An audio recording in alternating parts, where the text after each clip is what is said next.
And today I have with me three amazing ladies.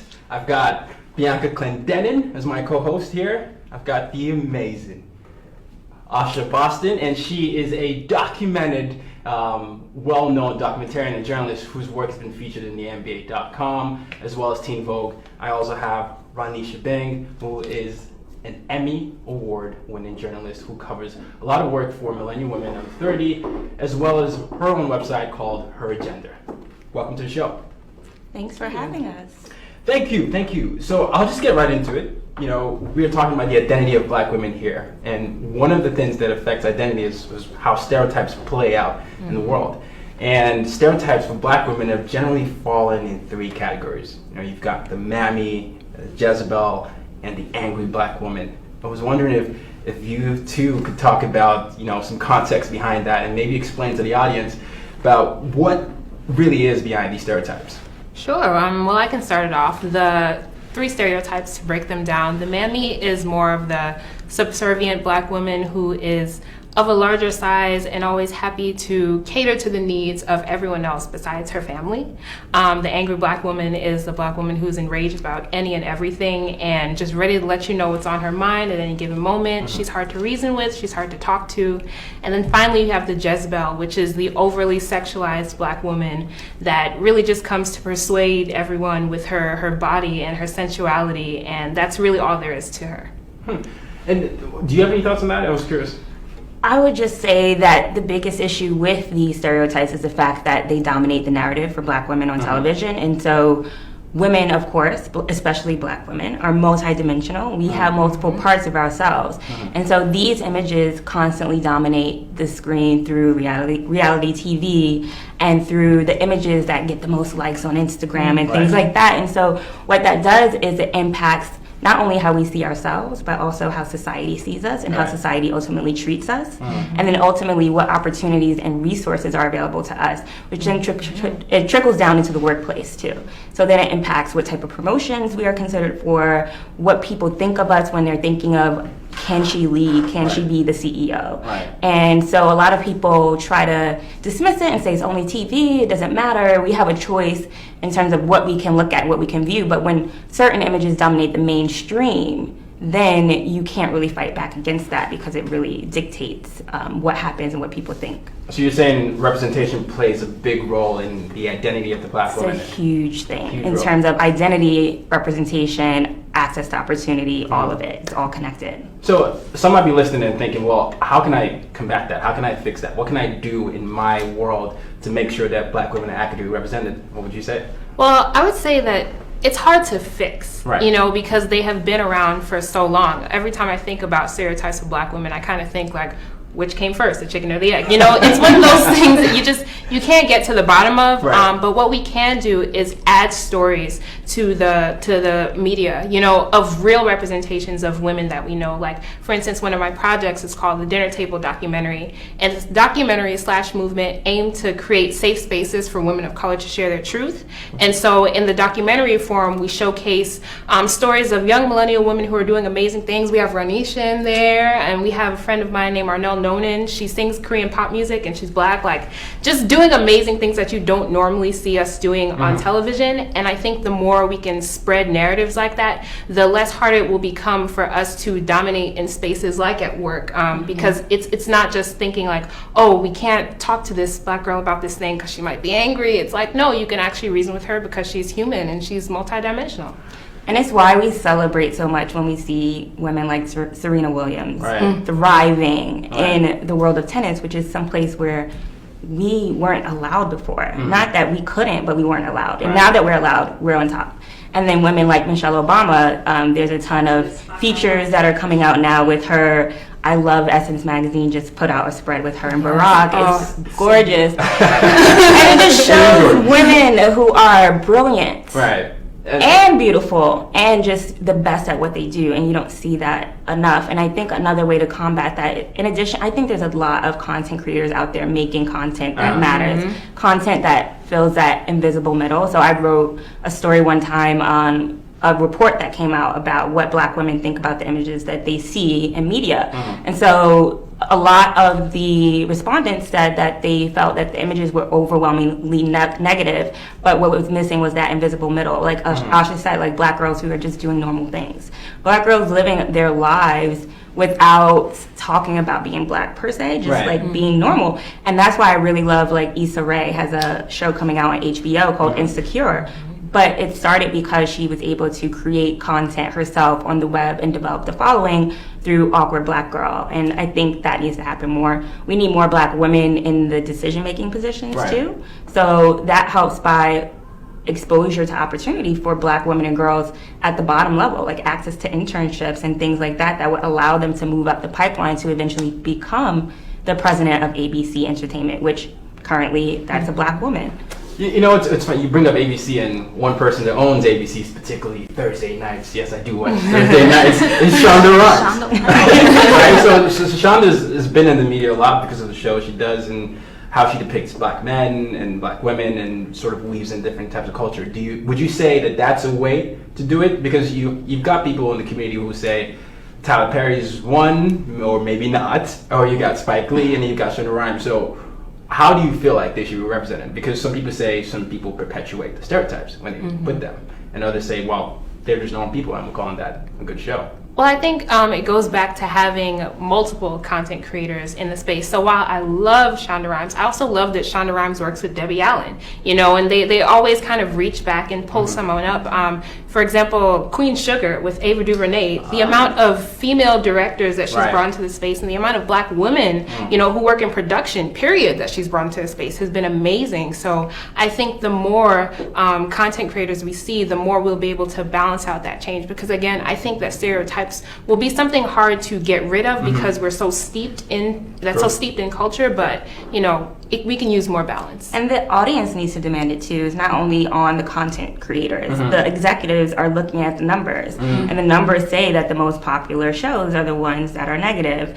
And I think too, executives need to take a chance though. And so you're not giving us the content to even give you the numbers. So well, you see that with a show like Power. Power is one of the shows that was taking a chance, and then now it's the lead-in show for Stars. So the audience has to demand it. And then too, even though the burden, I don't feel like the burden should be on black women to prove that we're worth being on television, but I think having education and empowerment spaces and safe spaces helps. So like organizations like Black Girls Rock that affirm our identity and just tell us how great and amazing that we are. Programs that Asha is doing, going into the community, showing like women that look like them, that are succeeding at what they do is so important. I love that. I love that. And while we're on the topic of identity, one thing that comes to mind here is hair, right? So hair for young black girls is not just something that they play with. It affects how people see them, and in turn how they see themselves. So how can black girls and older black women navigate the space of what hair should be in the black community? So political. I will just say, just to lighten the mood a little bit, I almost didn't want to come because my hair was not done, and so I had to figure that out. But it impacts how you feel, and it's more than just like, okay, let me just like make sure I look good. It really dictates just how your day goes sometimes, just on a surface level. And then on a deeper level, black women are just now really fully embracing what our natural hair texture looks like. And unfortunately, when we wear our natural hair, it is read as a political statement, or that we're rebelling against some type of society norm, but we're just being ourselves. What do you say? I think a lot about appropriation and how important it is to talk about things like that, because for the young girls in South Africa who were protesting to wear their natural hair, it's more than just a cute style. It's your identity, it's your life, it's how you understand who you are and your space and place and time. And so I think that when it comes to black women and girls in here, it's really about giving them space to accept who they are fully. So and then you want to say something? I wanted to bring up about the whole controversy around Blue Ivy's hair. Blue Ivy's mom is one of the biggest stars on the planet, and people continue to criticize her hair. And it's this is someone who's famous. She's famous because of her mother, and she can't even escape the racism and sexism and everything about hair. So like, you guys want to talk a little bit about that? Yeah, it's weird because I think a lot of people thought when Blue Ivy was born, she'd come out looking like 30-year-old Beyonce. Yeah, like just what? And it's like, actually, no, she's a little black girl, so she has, really great kinky hair, and I love that they left it. They let it go wild, because I think that's how it should be. It's her coming into her identity, and it really told me a lot about other people when they commented on her hair. I'm like, okay, well, you got some issues in yourself that you need to work out there. It's funny, I don't know if you would agree with me on this, but it seems like some people have gotten in their head that the idea of beauty is straight hair. And that somehow, I don't know, sometimes men are guilty of this. I would say black men sometimes are guilty to say, well, why don't you wear hair straight? And those type of statements have a significant impact on I would guess, but would you say that they have a significant impact on your identity and how you feel about yourself?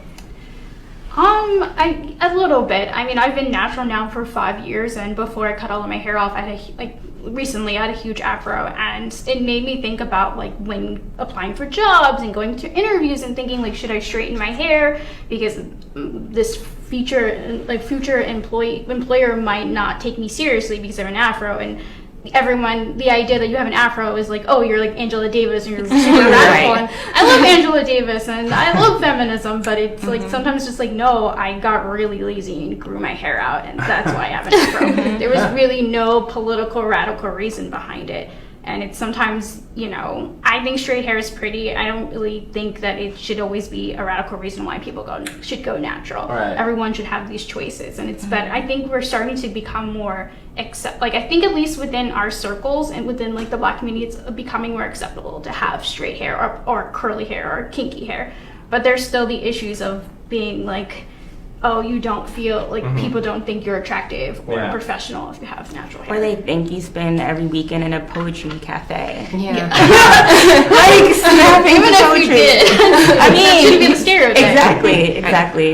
And like a little part of me feels like it goes back to media images and what people are exposed to, because I've had the opportunity to travel around the world, and when you go to a different country with natural hair, it is like, oh my, especially where there's not a lot of black people, it's like, and it's just like, why are you touching me? But they've never seen it before. And the images they see of black people on TV are black women with straight hair, and so it causes them to say things like, why your hair's not straight? Or I like your hair when it's straighter. And it's just like, no, this is who we are, and that should be seen. So speaking of images on TV, one of the other images that sometimes people see with predominantly white, black women is light-skinned women, right? And sometimes people say there's this whole colorism at play. So how does colorism affect the black identity, especially with women? See, that's a tough response. But the reason why I'm asking is because as me personally as a black man, I wouldn't say that I know a lot about it, but I've talked to a lot of my female friends, and it is a deep-rooted issue, and I feel like it needs to be talked about more, if not just to educate the audience, but to educate other people.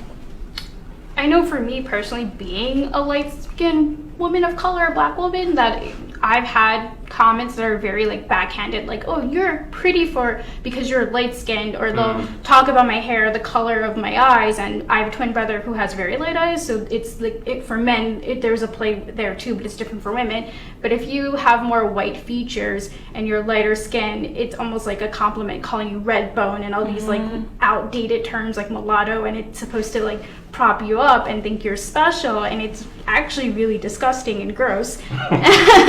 And also like colorism is real. Like I know that I've definitely been treated differently because of the color of my skin, and I'm well aware of that. And that there is a privilege and a hierarchy in the black community, and we see it play out with amongst ourselves, but also outside of our community. I've had white people come up to me and say like, oh, you're different, or you're special, or you're better because of your skin tone, and I never really had to think about it until I got older, that I was different, and like the quote unquote different when you're the only black person in that space and also happen to be light skinned. And I've had conversations with, like, my mother is very dark skinned, so I never really thought about it until someone else mentioned to me, and it happened to be white people, not necessarily people of color. Now I'm very curious about both of you. I think my experience, I'm obviously not a light-skinned black woman, I'm a dark-skinned black woman, but it never really came up with my family until I never really experienced it or knew about it until someone, I was in high school, said to me, another black girl, like, I really like your skin tone. And I'm like, what? Huh. Because there's levels to the whole colorism conversation. And so while I'm dark, I'm also not like the darkest. And I have like, I think some indication of like, my skin is a little different than other black girls. And then there's the mix in of hair. So my hair is really long, and a lot of people would ask me what am I, or what am I mixed with, and I'm just like, I'm black. And I used to really try to explain my background and my heritage to people with just to get them to be quiet and also to explain it to them. But now I'm just very adamant about just saying I'm black. Like, black hair can be long, it can be straight, it can be curly. Right. Black people can be brown like this with a little red undertone, yellow undertone, whatever. And that's part of our story because, you know, obviously we came from Africa. We were stolen from that continent and brought over here for a little something called slavery. And so that caused black people to, of course, be mixed in with a lot of different other cultures and backgrounds. And so my background is all mixed up. I have white in my background. I have Native American, all of that. But what black person doesn't because of our history? And that plays out too because we're in America.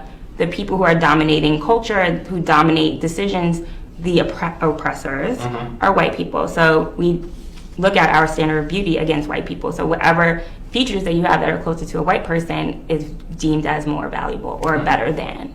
Where I think now we're in a great space where that narrative is changing because we have the ability now to control the narrative because of the internet, because of social media, because of YouTube. I started my own website called Her Agenda, where I tell the stories not just of black women, of all women, but I'm very conscious of the fact that you need to look a little bit harder to find certain types of stories. Right. And that doesn't mean that that story is not worth telling. What about you? Well, I've always been taught. I was kind of like sighing in reflection of myself, but I've always been taught to love myself and my skin tone. So growing up as a dark-skinned black girl was something that, you know, I thought it was cool. But when I got to middle school, when I got to middle school, that's when the conversation started to change. More so because in middle school, a lot of groupthink is going on, and you're sort of finding yourself. And then, you know, back to the media images, you know, as she was saying before, with, you know, the hype of the red bone and all that stuff from music videos and the stuff you watch, you know, kids bring that to school, and then all of a sudden it's like, oh, you're cool for a dark-skinned girl, you're pretty for a dark-skinned girl, but this girl, she's a standard, you know, this girl, she's a that. And so then you start to like wonder, like, well, what is wrong with me? Because I'm just myself, you know. But it really takes taking the time out to feel confident in yourself and know really who you are, and that's a lot to deal with in middle school. But thankfully, high school and college, you become older. Yeah, you see this play out. I'm from Nigeria, but you see this play out sometimes with other cultures where some people bleach your skin. You've been taught to bleach your skin to be a standard of beauty, and it does play in representation where the only people who end up being black or in the token black person is a light-skinned person. But you brought up music videos. You know, this has been a point of contention with a lot of black women I've noticed sometimes, in the sense that rap videos sometimes they might feature a lighter-skinned woman or a woman of a certain shade. Kanye West recently just put out a casting call for his show. I think it was yesterday. And he had said, was it multiracial? What did he say? Multicultural. Multicultural woman. Or was it multiracial? I think it was multiracial. So what does that mean? And how does that, as three beautiful black women, how do you perceive a message like that? This is enough. Instantly when I saw it, I'm like, okay, this is self-hate again. Like, he can't just say that he wants black women to show up to this, or why not just black women? Like, why does the black woman have to be there just because she's mixed with something else? It goes back to what I said before about like valuing other features in other races. So like, yeah, I want black women, but if they have like curly hair, or if they have a certain type of nose or a certain type of skin color. That's how I interpreted it and read it. I know Asha had a lot to say about it. Yeah. I saw long status on Facebook this morning, and so yeah, it infuriated me because when I saw that, I'm like, if I was into that kind of thing, I wouldn't go because I don't see myself in that narrative. And a lot of people are saying, well, he meant black girls. And I'm like, so why couldn't he just say that? You know, like, why couldn't you just say that? I feel like black girls or for black girls is such a trigger phrase for some people, and I don't understand why, because if you don't address us, we won't know that you're talking to us. Exactly. But I'm really glad that black girls did go to the casting. Kudos to them. But I really found so much problems with it, because then it led us to that conversation of, okay, even though he put black girls in the show, was he really looking for them? Like, when I first saw it, I'm like, oh, this is an ode to Kim. Like, I'm so over this already. I think that we should be a lot more intentional when saying things are for black girls, because we dance around that word, and when we go into spaces of entertainment or of service even, and we just phrase it over with like women of color, or this is just for so and so, but you don't say black girls, but you only bring up black girls when we're talking about the statistics of things that are going wrong for them, but then you don't talk about how to help them. That's a problem, you know? All right. So you brought up being intentional about black girls, mentioning black girls. There are a few hashtags. Hashtag Black Girl Magic. Black Girl Magic. Yes. Carefree Black Girl. Those are probably the biggest ones that actually became a movement. And I think with the Carefree Black Girl, there's some like controversy around it, because the idea of, I think Cree Summer, there was just an interview with Cree Summer, kind of criticizing the Carefree Black Girl movement, being like, no women of color can actually be carefree. So do you guys want to like talk about that a little bit, like your thoughts on it? I did read that article. Yeah. I mean, I completely understand where she's coming from, but I think it's more so, the hashtag was more so aligned with the spirit of being carefree, of, okay, although we do have these burdens bring us down, we can still have fun and be professional, and then like trap music at the end of the day. Same thing with Black Girl Magic, you know, to show that we are multidimensional. So I think the hashtags are to show that we are multidimensional beings, and we can celebrate that in this space for us. But I don't think that, you know, it's struggling to make us. It's another way to push back on that narrative. Like I was saying, just giving us control over the images that are shown of us. And like Asha said, we're not seen enough being carefree. We're always seen as oppressed or fighting against something. And it's like, yes, we have to fight, but yes, we like to party, and we like to have brunch, and we like to twirl around the park with our friends. We don't see that enough, and so we need to own it and to have a way to collect those images and for us to reflect on it and see it. And that's why the hashtag is so important. Sometimes people roll their eyes, sometimes it becomes a little cliche after a certain point, but it's still important to collectively show this and show this image and push back against the narrative, because again, even though we talk about these hashtags, if you talk to Becky down the street about carefree black girl, she's gonna be like, what? She's never heard of it. Never heard of Black Girl Magic, what? You know, it's funny you're saying that, because I feel like I'm educating myself, and I feel like this stuff isn't talked, even within our communities. It's not discussed, it's just assumed that we know these things. But one thing that I have picked up on from all the three of you have said is this idea of representation, and accurate representation. And also the idea that black is multidimensional. It's not just one type of black, and being able to celebrate without having to apologize. Should be something. Unapologetic should be something. So the ideas of images like Serena Williams, for example, you know, who's currently playing the U.S. Open, but her having the body she has shouldn't be something that's subject to ridicule. You know, we should celebrate the fact that she's the greatest female tennis player to ever touch the game.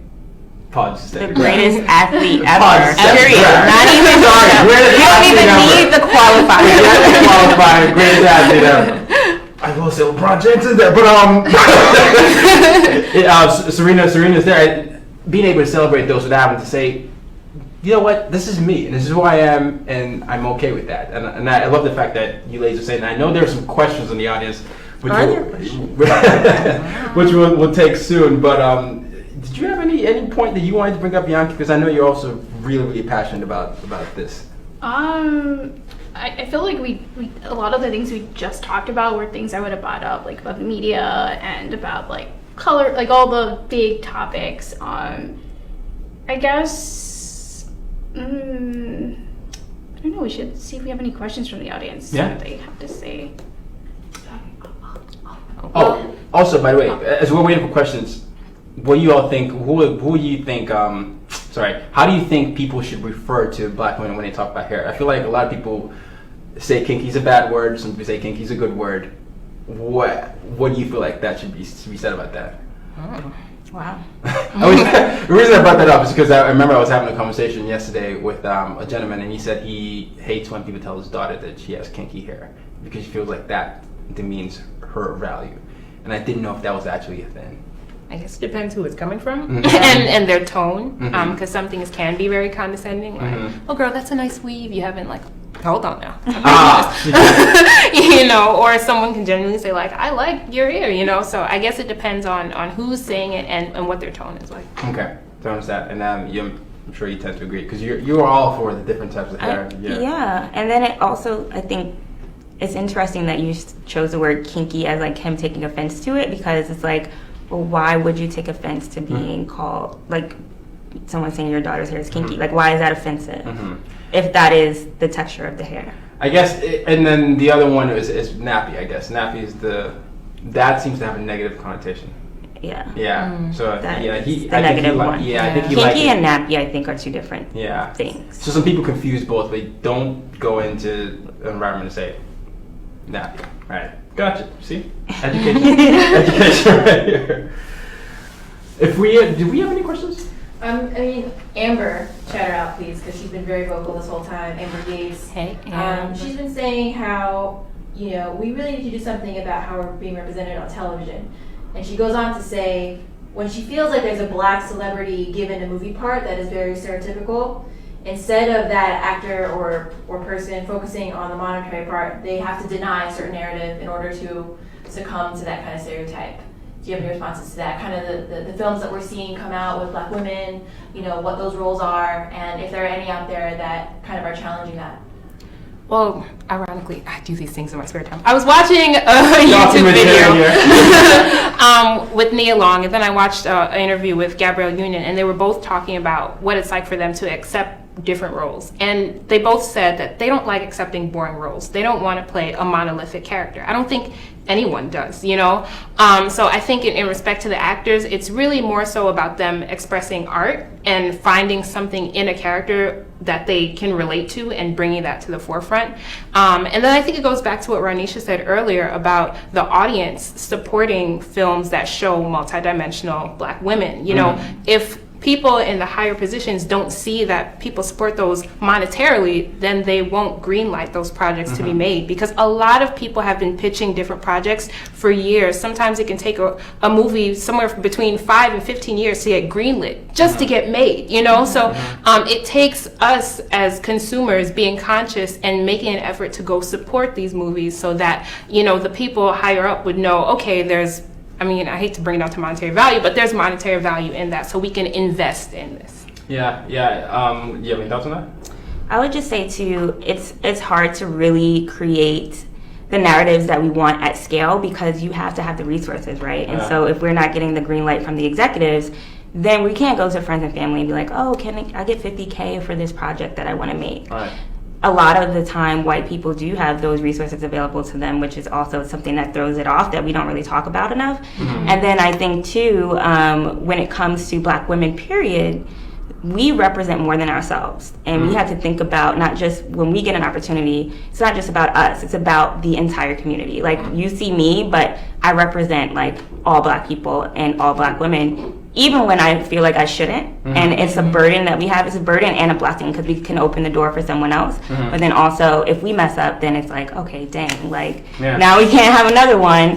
But I think one movie that's out that is countering that narrative is like showing Michelle Robinson in Southside with You, with her and Barack's love story. I think that's awesome. Check it out. What's another movie that's out now that's I don't know if there's some stereotypes in that, because I'm like, when the bow breaks, but I'm like, oh, she's kind of angry. But I guess it goes back to, you know, having those multidimensional characters, because when you think about, you know, white women in movies, they have, you know, rom-coms, they have action movies, they can be superheroes, they can be witches, they can be teachers, they can be moms, they can be whatever, but why can't black women, you know, have that same autonomy?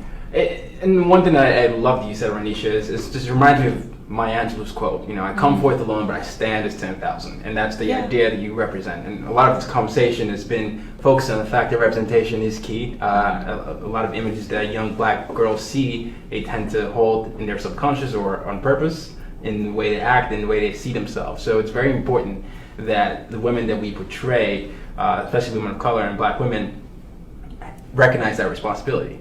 Another responsibility that we have is this lean-in movement, which seems to cause some shift, where there seems to be a different idea of what feminism is between black and white. Now, can you explain what the difference is within feminism and then black feminism and white feminism? This in what, 2 minutes? How much time do we have? I think we have maybe 2 minutes left. I think there's a difference between feminism and womanism. I think when we talk about feminism, we have to talk about intersectionality.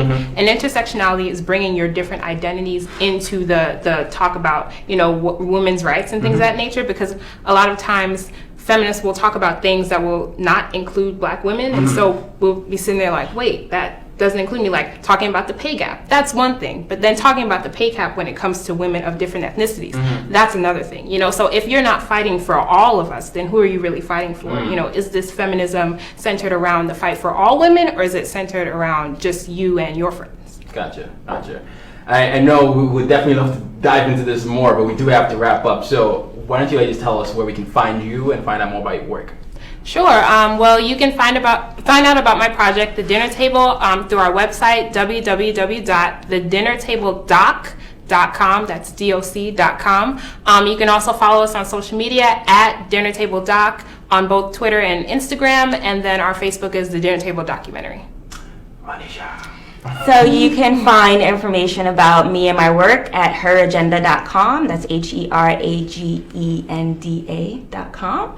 And we are at Her Agenda on Twitter, Instagram, Facebook, and we have an event happening next week called Her Agenda Live featuring Lovey Ajayi, and she has a book that just came out, and we'll be talking about building a multi-dimensional career. And so if you're in New York City, definitely come by. All right, and we got to talk about you, my friend. Where can we find out about you and what you're up to? Now this. Subscribe to all of our verticals. And now this. That's where you can find us at. All right. I'm also wrapping up this for now this. Thank you all for watching, and I hope you all have been educated. This has been fun for me because I've definitely opened my mind, even though I am a black person. So I feel like that's the point of the whole segment. But check us out at Now This, and I am at Tyra Roxon on Twitter, or As Told by Nomads on the podcast. See you next time.